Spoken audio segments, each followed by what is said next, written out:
असली shawarma factory. गोदाम के अंदर पीछे एक बड़े लोहे के बक्से जैसी मशीन है। भोलू बीच में खड़ा है और चंदू कोने में कुर्सी पर सो रहा है। चंदू उठ, सोना मना है। ये भोलू इंटरनेशनल फैक्ट्री है, यहाँ सोना सख्त मना है।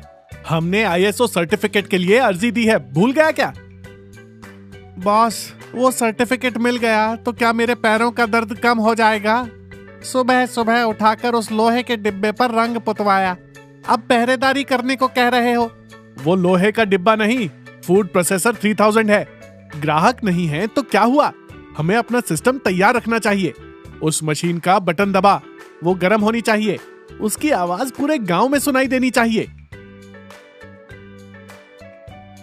सुरेश अंदर आता है। चारों तरफ देखकर वो हैरान हो जाता है।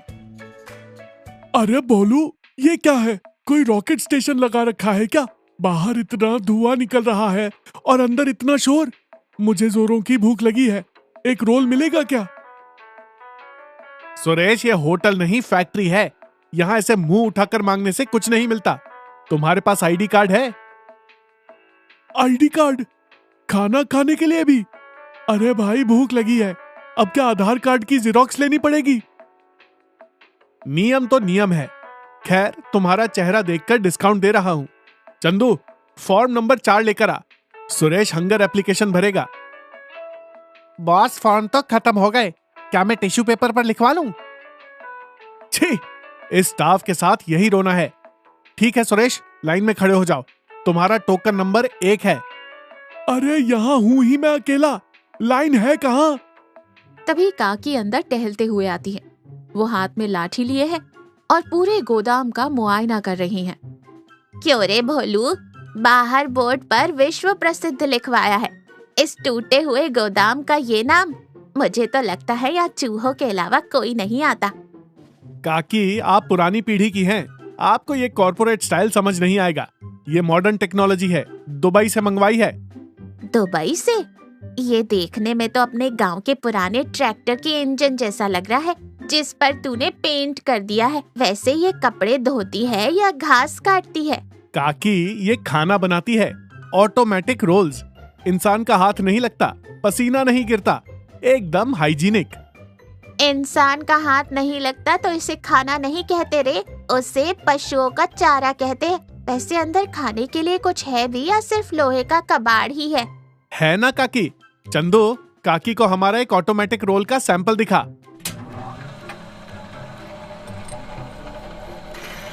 तभी चंदू एक डिब्बे में सख्त हो चुकी एक लिपटी हुई रोटी निकालता है और काकी को दे देता है। काकी उसे हाथ में पकड़कर ठोक कर देखती है। ठक ठक की आवाज आती है। क्या है रे, ये रोटी है या क्रिकेट का बल्ला?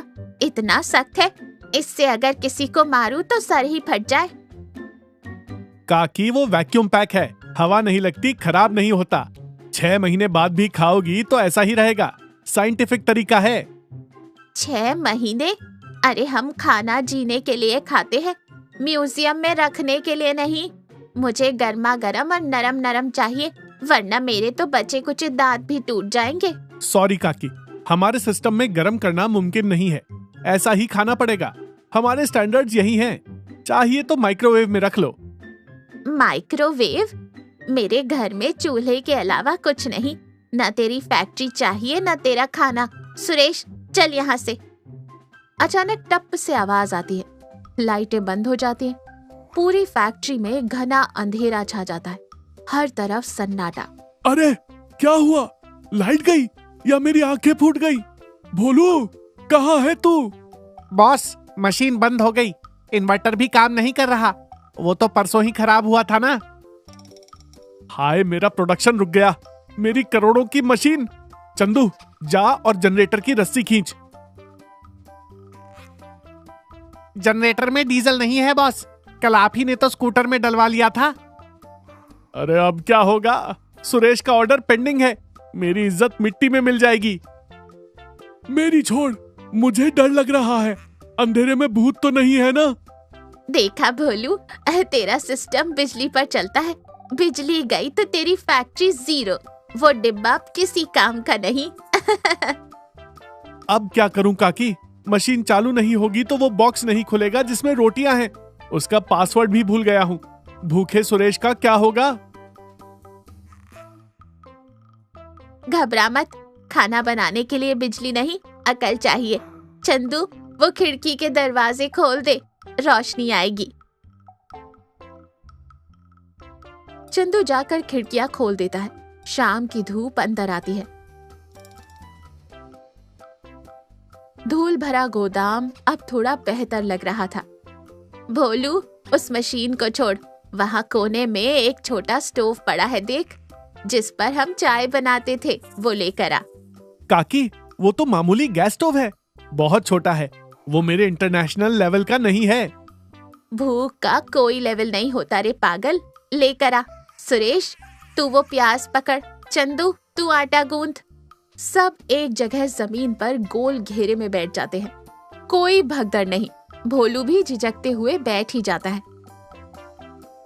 बॉस, प्याज बारीक काटना, ऑफिस में फाइलें फाड़ने जैसा नहीं।